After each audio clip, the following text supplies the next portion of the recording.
Welcome to another episode of the Jampack Report, today for February the 11th of 2021.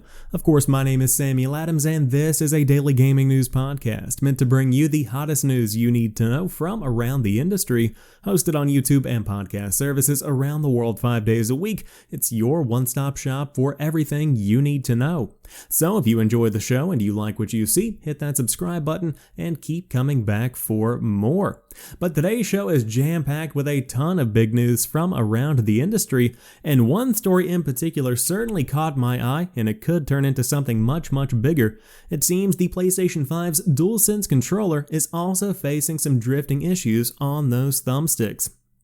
Reports began as early as 10 days after the launch of the console, according to a report from Kotaku, but now CSK&D, the same law firm who has filed a class action lawsuit against Nintendo for Joy-Con Drift, is investigating opening a class action lawsuit against Sony. Reports have emerged from players that their analog sticks are drifting, and the same issue has been seen on Nintendo's Joy-Cons since the launch of the hardware, but Microsoft has also experienced issues with drifting thumbsticks, in particular on their Elite line of controllers, but that lawsuit has now been taken out of court. Sony's customer support told Kotaku that controller drift is covered by the console's warranty, but you do have to pay for extra shipping fees yourself if you do want to send the controller in for repair. It is unclear how big of an issue this story actually is right now. Again, Kotaku is reporting that many people are reaching out and having these issues, but at the same time, this is the ultimate ammunition for these petty little console wars. Anytime an Xbox fanboy sees something wrong with a Sony product, they will take advantage of that. Anytime Sony fanboys see a disadvantage on Microsoft's side, they will take advantage of that and use it to degrade the reputation of their adversary, whatever adversary that might be. There are no adversaries. We're all literally just playing games. But the real question again is how many people are actually experienced by these issues, and only time will really tell. If this story does continue to grow, I will keep you guys in the loop on it, but I mainly bring it up today to number one, say if this is in fact an issue and this is just now coming to light, then this could potentially be a big problem for Sony, and it's something that they will have to revise in their new versions of the DualSense controller. But on top of that, I also want to bring it up to say that if you are experiencing issues, or you might have thought there might have been an issue but you weren't sure, now is the time to double check and make sure that your controller is in fact fully functional, because now is the time to report it and get that warranty utilized and to get that repair implemented. You should do that ASAP to make sure that you are good to go for the foreseeable future. I also do want to mention that this is not something that is going to completely and totally devastate the PlayStation 5. It's a great console. I've heard fantastic things from the people that have purchased one, those that I know in my personal life, and those that I know from my online work. But I'm looking forward to seeing a resolution to this problem if it is in fact a widespread problem, and this is something to kind of expect if you are somebody that is an early adopter. If you get in on the first run of a new kind of technology, whether it be a tablet, a laptop, a phone, or a gaming console, there are inevitably going to be some issues that have to be worked out. That's just the nature of being the first to the table to many of these new opportunities to get in on the latest pieces of tech. But speaking of Xbox, there is some movement on the ZeniMax media front. A new subsidiary is going to house ZeniMax Media under the Microsoft banner, and that is Microsoft's new Vault firm. It's unclear what the future of the ZeniMax and Bethesda branding actually is, but other acquisitions have simply been included in the Xbox Game Studios family. So the big question is, what does this differentiation mean for the future of the 15 studios included in Microsoft's $7.5 billion deal that is set to close in a matter of days? This is a very interesting story because Vault is something that Microsoft has created essentially to house ZeniMax Media specifically, and that $7.5 billion deal has been approved by the EU, although not officially, and so that will be closed, as I mentioned, in just a matter of days by March the 5th. I think this could potentially show the intention that Microsoft has, because the big conversation around the industry has been, will Bethesda games, and of course the other games from the other 14 studios, remain multi-platform, remain available on PlayStation hardware, or will we see ZeniMax media titles, including those from Bethesda and id Software and Obsidian? Obsidian was already in Microsoft. You know what I'm saying. Anything under the Bethesda umbrella, all of those studios, will they be exclusive to Microsoft? And I think this differentiation, this new title, Microsoft Vault, this could be the third-party arm of the Xbox Game Studios family. That would make sense to me, and I've said this from the beginning. I understand the value of having a console exclusive. It brings people into your ecosystem, and it will inevitably sell more Xboxes when you do have a very strong first-party lineup.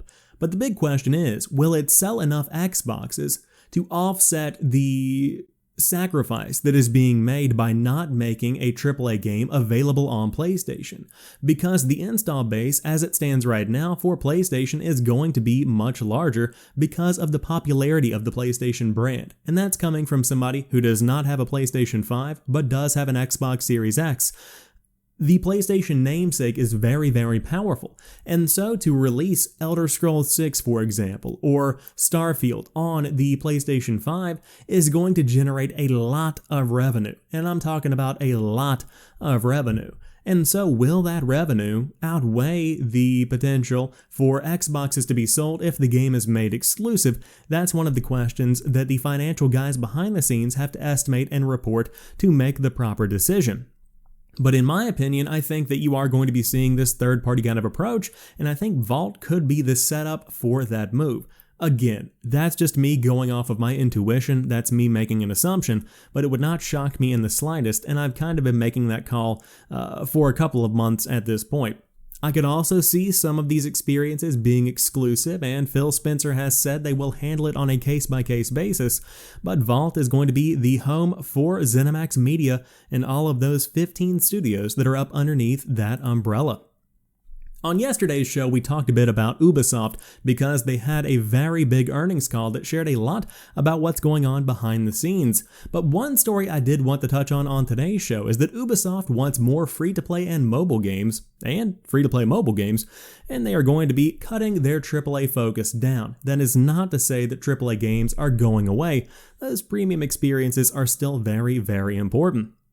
So Ubisoft is leaning more into free-to-play mobile experiences in the coming year, according to a recent earnings call. CFO Frederick Duggett said during the call, quote, "We said for a number of years that our normal template is to come with either 3 or 4 AAA games, so we'll stick to that plan for fiscal 2022. But we see that we are progressively, continuously moving from a model that used to be only focused on AAA releases to a model where we have a combination of strong releases from AAA and strong back catalog dynamics, but also complementing our program of new releases with free-to-play and other premium experiences. In fiscal 2022, we will continue our evolution from a AAA release-centric model toward a model where AAA stands alongside new premium and free-to-play innovative experiences across platforms. These diverse experiences will feed on each other through complementary gameplay and business models," end quote. On top of that, the earnings call also revealed that more content is coming to the division over the next 2 years, alongside Massive's development on the next big Star Wars game from Ubisoft, a very important one because it's kind of breaking the mold from that Electronic Arts domination that we've been talking about over the course of the past few weeks in the Star Wars gaming experiences. Additionally, 3 AAA experiences are coming by March 2022, and one of those is going to be Far Cry 6. The other 2 are still up for grabs, but Rainbow Six Quarantine is certainly in the running. Speaking of Rainbow Six Quarantine, that name could change because of, the ongoing quarantines around the world that are being held because of the COVID-19 pandemic. So that is still a conversation that is being had. We could see that game come out sometime in the next 12 months or so. So this focus on free-to-play and mobile experiences, how do we feel? 5 years ago, I would have said this is a horrible idea. But my definition and my perception of free-to-play has shifted so drastically that now this could actually be a very profitable opportunity for Ubisoft. And it's not all about money, it's about bringing good experiences. And we saw Ubisoft experiment with free-to-play in Hyperscape, which came out last year, and it was a solid battle royale, but one that has since dropped off the face of the planet. No one really talks about it anymore. But I could see a very profitable future for these free-to-play experiences if they are good. You look to Fortnite. The game runs well on mobile, it runs well on consoles, it runs well on PC. That's what you need. You need fun, well-designed games that are optimized for each platform they are on and that more people can access. That's how you generate money from a AAA free-to-play game. On top of that, mobile games themselves are also growing in popularity. There's talk of a Assassin's Creed game being developed in partnership with Tencent that is also going to be coming to China, so that's something that's exciting, and Ubisoft has said they do want to have a mobile experience for a lot of their entries. That's the same thing that Electronic Arts said. That Activision said earlier in the week. I had a brain fart there, but Activision was talking about the success of Call of Duty Mobile, and they look forward to bringing that mobile experience to other Activision names. And so, with Diablo Immortal on the way, that's another very big, in my mind, AAA mobile experience, so you could see Ubisoft doing something similar. However, I think it's going to take a bit more doing on their end because they don't really have any kind of big successful franchises that might translate well to mobile. I say these things, and then I look to a lot of mobile games that I didn't think would translate well, such as Tomb Raider with Lara Croft Go. Totally different than any kind of mainline entry in the franchise, but still fun. The same could be said for Hitman. So there is plenty of potential out there. But Ubisoft certainly has a lot of big plans, and I personally am very much so looking forward to Far Cry 6 featuring Giancarlo Esposito. Very big fan of him and his portrayal as Gus Fring. On top of that, the head of the organization that runs the superheroes in The Boys. Big fan of his role there. But man, very exciting future for Ubisoft, and I'm very glad to see that The Division 2 is getting some support as well. I think there's a lot left in that game. I think there's a lot of life left in that experience, but the latest next-gen patch looks to have downgraded some of the experience for a lot of players, so there is still plenty of work to be done. Hopefully that will be fixed in the coming days and weeks ahead. However, to round out today's show, Paramount Pictures has unveiled the Sonic the Hedgehog 2 teaser and a logo featuring Tails.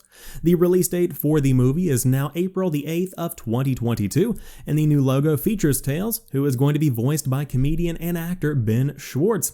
I want to note that on YouTube currently, the teaser trailer, which is 11 seconds long, currently has a like to dislike ratio of 42,000 to 514 at the time of recording. If you would have told me 2 years ago that the sequel to the Sonic the Hedgehog movie would have a ratio like that, I would not have believed you. On top of that, if you had told me that the Sonic the Hedgehog movie would be getting a sequel, I probably also would not have believed you. That's amazing. So congratulations to the team at Paramount Pictures, and I'm excited to see if this second movie is received as well as the first. For those that don't know the story behind the Sonic the Hedgehog movie, basically, it was revealed and people loathed the design of Sonic the Hedgehog, so much so that the studio went back and redesigned Sonic, delayed the movie, and now it's actually one of the best video game movies ever made by measure of a lot of people around the industry. And that's a pretty cool success story of how feedback can shape what fans are expecting from an experience. So Sonic the Hedgehog 2, I'm sure, is going to bring back that same kind of design and probably something very similar to Tails. Or who knows, we could have a cursed version of Tails now that we all have to complain about to remedy and make sure the movie is on track to be actually good. But that rounds out today's episode of the Jampack Report. If you enjoyed today's show, drop me a like down below and let me know what you think about everything we talked about here today, but specifically, are you having experiences with your DualSense that are less than favorable? Do you have Drift? And if you do have a PlayStation 5, would love to hear how you are enjoying it. The Xbox Series X is great for me, but I hope those out there that have a PlayStation 5 are making the most of it. But until tomorrow, you guys have a fantastic rest of your day. I'll talk to you soon, and peace.